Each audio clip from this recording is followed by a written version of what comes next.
Hello friends, welcome back to our channel. டேஸ்டியான brownie cake செய்யலாமா? அதுக்கு 150 கிராம் பட்டர் எடுத்து டபுள் பாயிலிங் மெத்தடில் நான் மெல்ட் பண்ணியிருக்கேன். பாருங்கள், பட்டர் நல்லா மெல்ட் ஆகுது. அது கூடவே 150 கிராம் டார்க் சாக்லேட் எடுத்திருக்கேன். இந்த டார்க் சாக்லேட்டில் ட்ரை நட்ஸ் சேர்த்துருக்கு. உங்களுக்கு விருப்பமான டார்க் சாக்லேட் நீங்கள் எடுத்துக்கலாம். சாக்லேட் சேர்த்து 2 நிமிஷத்துலேயே பாருங்கள் நல்லா மெல்ட் ஆக ஆரம்பிக்குது. இது மெல்ட் ஆகும்போது ஒரு ஸ்கூப்போ இல்லை கரண்டியோ வச்சு நல்லா கலந்து கொடுங்க. அப்போ தான் பட்டரும் டார்க் சாக்லேட்டும் ஒன்றோட ஒன்று நல்லா கலந்து மிக்ஸ் ஆகி வரும். இப்போ இது கூடவே ஒரு கைப்பிடி சாக்கோ சிப்ஸ் சேர்த்துருக்கேன். அதையும் சேர்த்து நல்லா கலந்து கொடுங்க. இப்போ எல்லாம் ஒன்றா கலந்து வந்துடுச்சு. இப்போ கேக்குக்கு தேவையான பேட்டர் ரெடி பண்ணிக்கலாம். ஒரு அகலமான பவுல் எடுத்துக்கோங்க. அதில் ஃபில்டர் வச்சுட்டு மெஷரிங் கப்புன்னு ஒரு கப் எடுத்துக்கோங்க. அதில் தான் இன்றைக்கி எல்லா அளவுகளும் நம்ம எல்லா பொருளும் சேர்த்துக்க போகிறோம். அந்த கப்பில் 2 கப் மைதா மாவு சேர்த்துருக்கேன். 1 spoon baking soda, 3/4 spoon baking powder சேர்த்து சளிச்சுக்கோங்க. இப்போ இந்த கேக்குக்கு ஸ்வீட்னஸ்க்காக மிக்ஸி ஜாரில் 6 ஸ்பூன் சர்க்கரை, 2 ஸ்பூன் நாட்டு சர்க்கரை சேர்த்து பொடிச்சு நான் பேட்டர் கூடவே சேர்த்துருக்கேன்.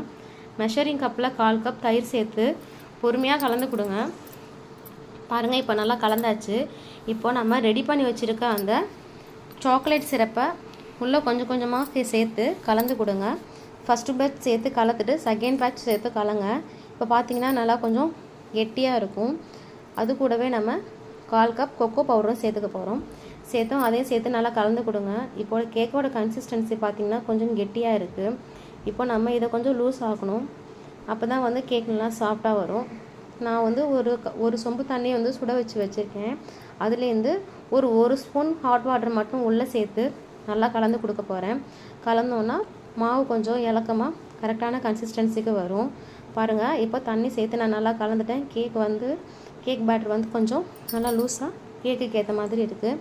இப்போ என்கிட்ட கேக் பேன் இல்லாதனால நான் ஒரு பிளேட் எடுத்திருக்கேன். அதில் பட்டர் அப்ளை பண்ணிவிட்டு அது மேலவே பட்டர் ஷீட்டும் போட்டுட்டு நம்ம ரெடி பண்ணி வச்சுருக்க கேக் மிக்ஸை அதில் சேர்த்துட்டு ஈவனாக அதை ஸ்ப்ரெட் பண்ணி விடுங்க.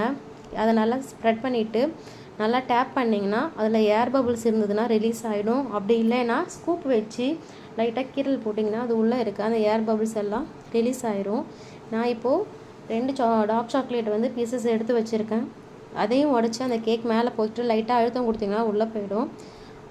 அது மேலே மறுபடியும் ஒரு முறை நல்லா ஸ்கூப் வச்சு சமமாக ஸ்ப்ரெட் பண்ணி விட்டுட்டு ஒரு கைப்பிடி மறுபடியும் டார்க் சாக்லேட்டும் உங்களுக்கு தேவையான ட்ரை நட்ஸ் என்னென்ன தேவையோ அதெல்லாம் சேர்த்துட்டு நான் ஆல்ரெடி ஒரு அடி கனமான பாத்திரத்தை ஸ்டவ்வில் வச்சு ஒரு பேக்கெட் உப்பு சால்ட்டும் சேர்த்து ப்ரீ ஹீட் பண்ணி வச்சுருக்கேன். அது உள்ள ஒரு ஸ்டாண்டு போட்டு நம்ம ரெடி பண்ணி வச்சுருக்க கேக் மிக்ஸை 30லேருந்து 45 நிமிஷம்